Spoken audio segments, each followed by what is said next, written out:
We begin with the question of what the cause of the greatness of the Romans was. And on this topic, Montesquieu is slippery. We will be excused for thinking that the answer to that question for Montesquieu is that the Romans were good at war and did not become spoiled by their success at war. And that is all true enough. But it also begs the question, why did the Romans become good at war? What did their success at war, or why did it not spoil them with success? The Romans in the beginning of their history were, after all, surrounded by cities that were small, warlike, in the neighborhood, and that withstood in the sense of not being finally conquered by the Romans for hundreds of years. Why did the Romans emerge from all these petty principalities to become a hearty republic, to conquer Italy, and eventually to conquer the world? What seems unique about the Roman situation is that Rome was, in the beginning, a monarchy. The true founding of Rome, as we know it, comes from the overthrow of the Tarquins just before 500, something Montesquieu mentions obliquely in chapter 1 when he says that there was a third revolution in Rome. From that point on, the name monarch was scarcely uttered except as a term of gross opprobrium in Rome.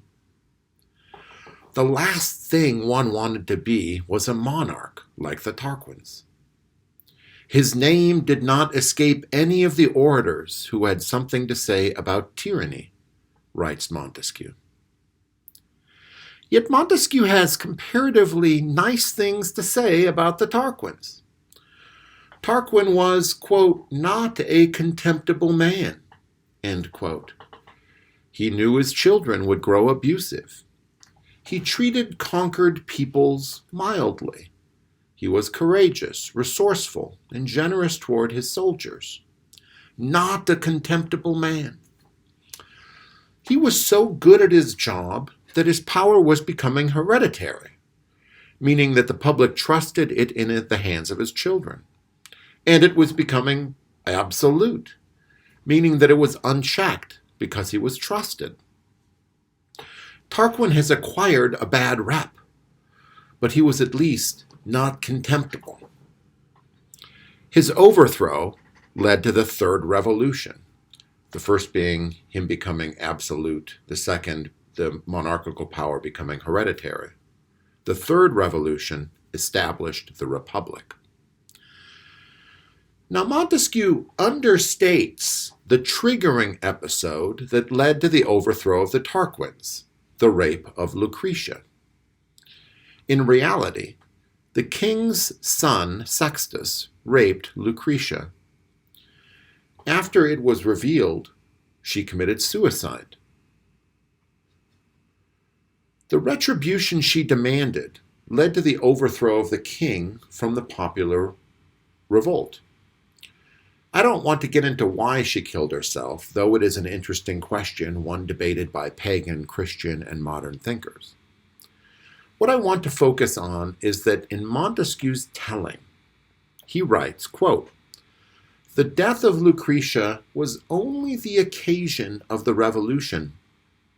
For a proud, enterprising, and bold people, confined within its walls, must necessarily shake off yoke and become gentler in its ways." End quote. The picture Montesquieu paints here is a king holding an ambitious, bold people back within its walls, with his mild treatment of conquered peoples. It even seems that Tarquin resembled Numa, Romulus's religious successor, who kept Rome in what Montesquieu calls a state of mediocrity. Numa's policy of forbearance, of keeping Rome within a limited territory, would have been fatal had it not been abandoned by his immediate successors in the Republic. Numa's immediate successors. Tarquin, ruling a couple hundred years after Numa, was a rider on a wild horse. and the horse was looking for a reason or for an occasion to throw the rider off so that it could expand and be itself. In fact, the apparently confused way Montesquieu tells the story in Chapter 1, the beginning of Rome, makes it somewhat unclear when the beginning was. He cannot really identify the beginning. It seems that right from the get-go, the Romans created a city that was a little more than a gang of robbers. It was a storehouse for booty, cattle, and the fruits of the field that had been stolen from other cities. The city was without streets and was just a bunch of paths. The people were always working and serving the city just to survive, and they hardly ever remained at home. The first king, Romulus, was always at war with his neighbors, just like his successors.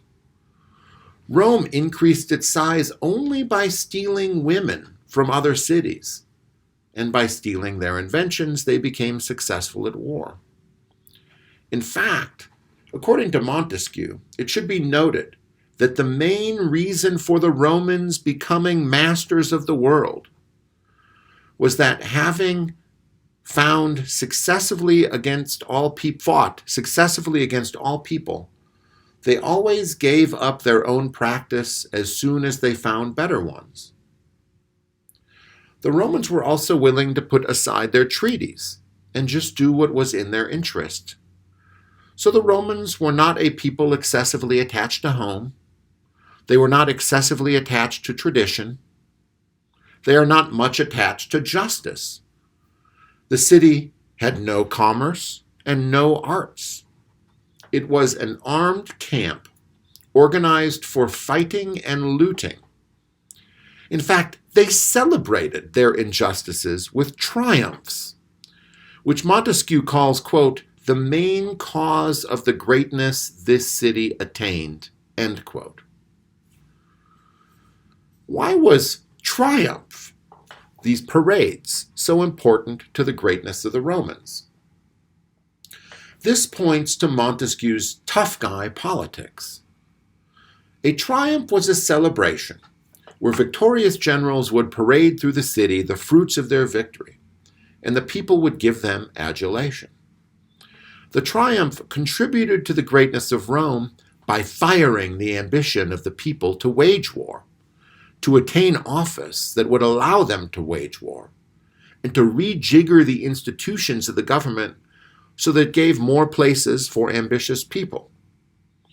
So, for instance, Rome established annual consuls, which had lots of power, and gave the people something to aspire to. And in the short time that they held the consular office, they had to achieve their greatness. The leaders therefore waged war with great impetuosity, and they were successful. Their success came in part from the way in which they shared some of the fruits of victory with the people. Still, since most of the soldiers were citizen soldiers, they could not stay in the field over long, and their victories rarely proved very decisive. Opposing armies would be defeated in the field in one battle, and they could only pillage the enemy's camp, not the enemy's city. In this way, according to Montesquieu, the Roman victories did not corrupt them and allowed them to remain poor, though victorious in war. The orbit of Roman power remained quite narrow. The people of Rome loved their freedom from foreign domination, or their liberty, as they might call it. So we are left to ask at the end of chapter 1, were the Romans great? They had the virtue, they had the poverty, they had the love of liberty, and they had the ambition to conquer. But they could not really conquer, and they remained a simple regional power. So the question remains, were the Romans really great at this point? There are good reasons to think that the extent of their territories and the qualities of character were not everything one would desire, but they had some real potential. Near the end of chapter 1, Montesquieu mentions a revolution of sorts that came about from laying siege to the city of Vie. Here it became necessary for the Senate to pay soldiers because they were in the field, laying siege and building a tunnel underneath the city's walls for a long time. At this point, the pay was to suffice, and the booty the army received from victory would not go to the army. Where would it go? That would have to be figured out. And the figuring out of it would, over the course of time, change the character of the Roman Republic. The next 3 chapters concern the same question about the greatness of the Romans, and they contain, I would submit, the same ambiguities. In each of the chapters, there is an explicit comparison between what the Romans did and what people today, or now, or at present do. In each case, the comparison cuts in favor of the Romans, at least at first blush. But after further review, the case is much more ambiguous. This ambiguity is all the more apparent when you take these 3 chapters as a whole. And it seems we should take them as a whole because they concern the Roman way of war. Consider first chapter 2, the art of war among the Romans. In it, Montesquieu praises, it seems, the Romans for putting their whole spirit and all their thought into perfecting the art of war. He ends the chapter with a similar summation, quoting Josephus, who said that war for the Romans was a meditation and peace was an exercise. They exercised continually, unlike the bottom people who find a sort of shame in continual toiling. For the ancients, exercise was part of the military art, but now in modernity, exercising is just for the purposes of enjoyment. The Roman armies hung together, unlike modern armies where desertions were frequent, because soldiers are drawn from the lower, vile classes. In modernity, dexterity in the use of weapons has become ridiculous, but among the ancients it was a matter of honor. All of these other reasons why the Romans were always ready to take what their enemies offered them as far as advancement go. If their enemies were ever superior, the Romans adopted their ways and corrected the defects. Chapter 3 discusses how the Romans were able to expand. The short answer for Montesquieu is that the Romans had an equal distribution of land, and everyone having an equal amount of land all had a great interest in defending the country. When this stopped, inequality and luxury seeped into the Roman political culture. The greed of some introduced arts, and new needs rose among the rich and the poor. The martial virtues no longer had pride of place among such a people. This, for Montesquieu, is what has happened today. A people corrupted by luxury are not willing to have children and are not willing to wage war, or so Montesquieu claims. He develops a comparison between Athens and Rome, where the Athenians are corrupt and luxurious and have an old population, and where the Romans are virile and war-ready and have a young population. Montesquieu says near the end of chapter 3, quote, "It was the equal partition of lands that at first enabled Rome to rise from its lowly position. And this was obvious when it became corrupt. The Romans put an army on the field that consisted of almost all of their citizens, whereas in modernity the peoples of Europe can only sustain a small portion of their citizenry in the army." Chapter 4 concerns sundry topics, the most important of which is the comparison between Carthage and Rome. Montesquieu begins the comparison with the following. Having become richer sooner than Rome, Carthage has also been corrupted sooner. End quote. Rome had old morals favoring poverty and honor and service to the city. The citizens identified passionately with their city. Carthage, in contrast, lacked any kind of public spirit because it was rent with faction between the rich and the poor. Interestingly, however, at the end of his treatment, Montesquieu compares Rome and Carthage on the one hand against modernity on the other. And he asks, which navy is better? He claims that the compass and the invention of gunpowder makes modern navies much better at their jobs and more formidable on the sea. The crews do not have to be as big because they are sailing, and they know what they are doing. They blast away instead of grappling. Modern navies practice the division of labor, where by some people gain knowledge of the naval art and perfect it.